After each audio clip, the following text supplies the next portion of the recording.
आपको जो इज्जत दे रहा है। हम कह रहे हैं कि सत्ता के लिए मुसलमान नहीं चाहिए, व्यवस्था परिवर्तन के लिए मुसलमान चाहिए।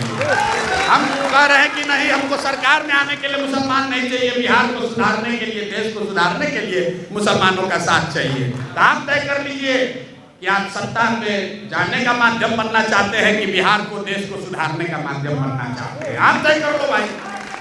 और ये कोई पहली और अंतिम घटना नहीं है, चुनाव तक ऐसे रोज कहानी आएगा।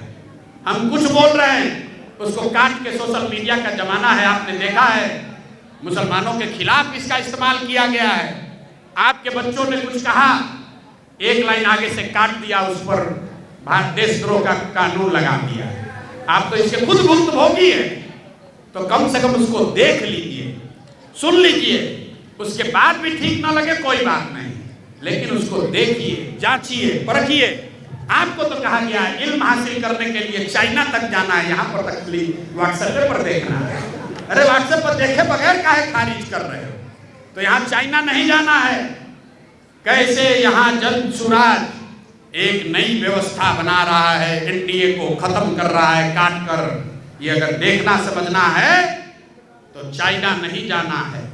आपके इलाके में जहां पर जन सुराज की सभा हो रही है, मैं आपको दावा कर रहा हूं, आप आइए, सुनिए, और सुनने के बाद अगर आपका मन खुद न कहे कि हम जन सुराज में रहेंगे, तो आप बिल्कुल जाकर लालटेन को वोट दे देना, दे दीजिएगा जाकर, कोई दिक्कत नहीं। अरे भाई लालटेन के नाम पर भी ताली बजा दीजिए, कोई दिक्कत नहीं। जिस लालटेन में इतना दिन से आप लोग किरासन तेल बनकर जले हैं,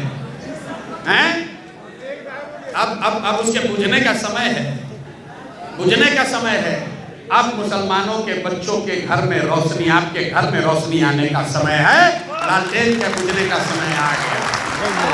उनका लालटेन बुझेगा और उससे बड़ी रोशनी आपके और आपके बच्चों के जीवन में आएगी। इसी शुभकामना से, इसी बात को कहकर अपनी बात में खत्म करूंगा।